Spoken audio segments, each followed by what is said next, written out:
ಸಂಸ್ಕೃತ ಕೇವಲ ಪ್ರಾಚೀನ ಭಾಷೆಯಲ್ಲ, ಭಾರತೀಯ ಜ್ಞಾನ ಪರಂಪರೆಯನ್ನ ಒಳಗೊಂಡಿರುವ ಜ್ಞಾನದ ಭಾಷೆಯಾಗಿದೆ. ಇಂದಿನ ಯುವ ಜನತೆ ಸಂಸ್ಕೃತವನ್ನ ಕಲಿಯುವ ಮೂಲಕ ನಮ್ಮ ಪೂರ್ವಜರು ನೀಡಿರುವ ಜ್ಞಾನ ಸಂಪತ್ತನ್ನು ಅರಿತುಕೊಳ್ಳಬೇಕು ಎಂಬ ಸಂದೇಶ ಕೇಳಿಬಂದಿದೆ. ವಿಜ್ಞಾನ, ತಂತ್ರಜ್ಞಾನ, ಕೃತಕ ಬುದ್ಧಿಮತ್ತೆ, ಕಂಪ್ಯೂಟರ್ ಹಾಗೂ ಆಧುನಿಕ ಶಿಕ್ಷಣದ ಕ್ಷೇತ್ರಗಳಲ್ಲಿ ಯುವಜನತೆ ವೇಗವಾಗಿ ಮುನ್ನಡೆತಾ ಇರೋದು ಅಗತ್ಯ. ಆದರೆ ಈ ಪ್ರಗತಿಯೊಂದಿಗೆ ನಮ್ಮ ಬೇರುಗಳು, ಸಂಸ್ಕೃತಿ ಮತ್ತು ಮೌಲ್ಯಗಳನ್ನು ಮರೆಯಬಾರದು ಎಂದು ಕರೆ ನೀಡಲಾಯಿತು.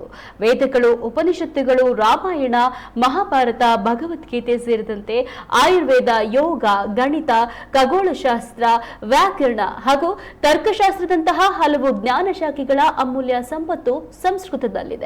ಯುವಕರು ಸಂಸ್ಕೃತ ಕಲಿತರೆ ಈ ಜ್ಞಾನ ಪರಂಪರೆಯನ್ನ ಮೂಲ ರೂಪದಲ್ಲಿಯೇ ಅರಿಯೋದಕ್ಕೆ ಅವಕಾಶ ದೊರೆಯುತ್ತದೆ. ವಂದೇ ಸಂಸ್ಕೃತ ಮಾತರಂ ಸಂಸ್ಕೃತಸ್ಯ ಪ್ರಸಾರಾಯ ನೈಷ್ಯಂ ಸರ್ವಂ ದದಾ ವಸುದೇವಸುತಂ ದೇವಂ ಕಂಸಚಾಣೂರಮರ್ಧನಂ ದೇವಕೀ ಪರಮಾನಂದಂ ಕೃಷ್ಣಂ ವಂದೇ ಜಗದ್ಗುರುಂ. ಆದರಣೀಯಾಃ ಉಪಸ್ಥಿತಾಃ ಸರ್ವೇಭ್ಯಃ ನಮಃ. ಅದ್ಯ ಅಸ್ಮಾಕಂ ಸಂಸ್ಕೃತದಿನಾಚರಣಸ್ಯ ಕಾರ್ಯಕ್ರಮः. ಸಂಸ್ಕೃತೋತ್ಸವस्य ನಿಮಿತ್ತೇನ ವಯಂ ಸರ್ವೇ ಅತ್ರ ಸಮಾಗತಾಃ ಸ್ಮಃ.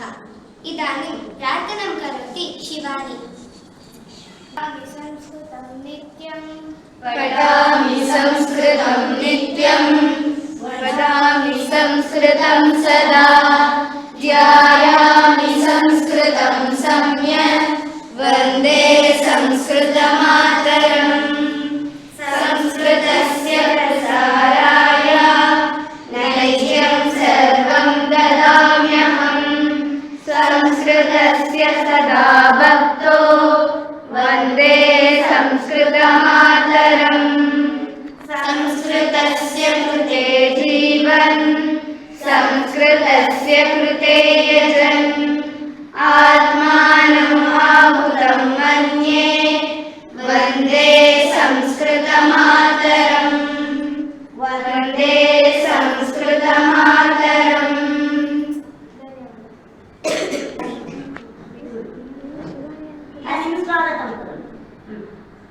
अस्माकं कार्यक्रमस्य अतिथिरूपेण श्रीमती वरलक्ष्मी महोदया व्यापकत्वे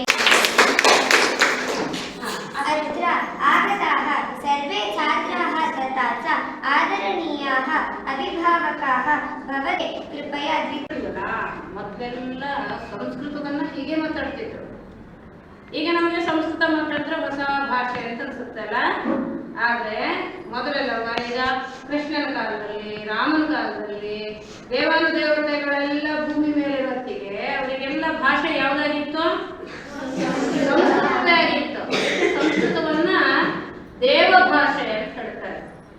ಆದ್ರೆ ಈಗ ಸಂಸ್ಕೃತ ಸುಮಾರು ಎಲ್ಲೋ ಶಾಲೆಯಲ್ಲಿ ಒಂಚೂರು ಪಾಠ ಹೇಳ್ಕೊಡೋದು, ಆಮೇಲೆ ಸ್ತೋತ್ರಗಳನ್ನು ಹೇಳೋದು, ದೇವಸ್ಥಾನದಲ್ಲಿ ಪೂಜೆ ಮಾಡೋದು, ಅಷ್ಟು ಮಾತ್ರ ಸಂಸ್ಕೃತ ಇದೆ.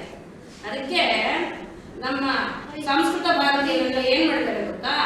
ಚಿಕ್ಕ ಮಕ್ಕಳಿಂದ ಸಂಸ್ಕೃತ ಹೇಳ್ಕೊಡ್ಬೇಕು, ಅದು ಸಂಸ್ಕೃತ ಮಾತಾಡ್ಲಿಕ್ಕೆ ಹೇಳ್ಕೊಡ್ಬೇಕು ಅಂತ ನಿಮ್ಮನ್ನೆಲ್ಲ ಸೇರಿಸಿ ಮರುಬಗಿನಿ ಸಂಸ್ಕೃತವನ್ನ ಹೇಳ್ಕೊಡ್ತಾ ಇದ್ದಾರೆ. ಅದಕ್ಕೆ ಪ್ರತಿ ವಾರ ಬನ್ನಿ, ಎಲ್ಲರೂ ಸೇರಿ ಸಂಸ್ಕೃತದಲ್ಲೇ ಮಾತಾಡೋಣ ಅಂತೆಲ್ಲ ಅವ್ರು ಕರೀತಿರೋದು. ಆಮೇಲೆ ಸಂಸ್ಕೃತದಲ್ಲಿ ಭಗವದ್ಗೀತೆ ಇದೆಯಲ್ಲ, ಅದು ಕೃಷ್ಣ ಎಲ್ಲರಿಗೆ ಅಂತ ಹೇಳಿ ಅರ್ಜುನನಿಗೆ ಹೇಳ್ಕೊಟ್ಟಿದ್ದು. ಗೊತ್ತಾ ನಿಮ್ಗೆ? ಭಗವದ್ಗೀತೆ ಯಾರು ಹೇಳಿದ್ದ? ಯಾರಿಗೆ? ಅರ್ಜುನ ಏನ್ ಹೇಳ್ದ? ಯುದ್ಧ ಭೂಮಿಗೆ ಹೋಗಿ ನಿಂತ್ಕೊಂಡು ನಾನು ಯುದ್ಧ ಮಾಡೋದಿಲ್ಲ ಅಂತ. ಯುದ್ಧ ಭೂಮಿಗೆ ಹೋಗಿ ನಿಂತ್ಕೊಂಡು ನಾನು ಯುದ್ಧ ಮಾಡೋದಿಲ್ಲ ಅಂದ್ರೆ ಆಗುತ್ತಾ? ಪರೀಕ್ಷೆ ಹಾಲಿಗೆ ಹೋಗಿ ಕೂತ್ಕೊಂಡು ನಾನು ಪರೀಕ್ಷೆ ಬರೆಯೋಲ್ಲ ಅಂದ್ರೆ ನಿಮ್ಗೆ ಬಿಡ್ತಾರ? ಇಲ್ಲ ಅಲ್ಲ. ಆಗ ಕೃಷ್ಣ ಬಿಡ್ಲಿಲ್ಲ. ಕೃಷ್ಣ ಹೇಳ್ತಾನೆ, ನೋಡೋ ನಾನು ಎಲ್ಲರನ್ನು ಕರ್ಕೊಂಡು ಬಂದು ಯುದ್ಧ ಭೂಮಿಯಲ್ಲಿ ನಿಲ್ತಾ ಇದ್ದೆ, ಈಗ ನೀನು ಮಾಡ್ಬೇಕಾದ ಕೆಲಸ ಮಾಡ್ಲೇಬೇಕು ಅಂತ ಭಗವದ್ಗೀತೆ ನಮ್ಗೆ ಹೇಳ್ಕೊಡೋದು. ಏನ್ ಗೊತ್ತಾ? ಆ ಅರ್ಜುನನ್ ಹೇಳಿದಾರಲ್ಲ ಕೃಷ್ಣ, ನೀನ್ ಈ ಕೆಲಸ ಮಾಡ್ಲೇಬೇಕು. सर्वेभ्यः मम नाम सानु अहं संस्कृतबालकेन्द्रस्य छात्रा अस्मि। अद्य वयं संस्कृतदिनम् आचरामः। संस्कृतभाषा अस्माकं प्राचीना तथा समृद्धा भाषा अस्ति। एषा भाषा विश्वस्य अनेकानां भाषाणां जननी इव मान्यतेन स्वीकृता। संस्कृतं वयं पठामः, वदामः, रक्षामः च। एषा भाषा केवलं पुरातनसाहित्यं न, अपि तु ज्ञानस्य, विज्ञानस्य, अज्ञानस्य च मूलम् अस्ति। वयं सर्वे संस्कृतं प्रति गौरवं दर्शयामः, भक्तिं वहामः। भविष्यत्काले अपि संस्कृतभाषाया दीपं प्रज्वालयामः। धन्यवादः। प्रथमतया मम नामकं धन्यवादान् समः। इदानीं सर्वे मिलित्वा शान्तिमन्त्रम्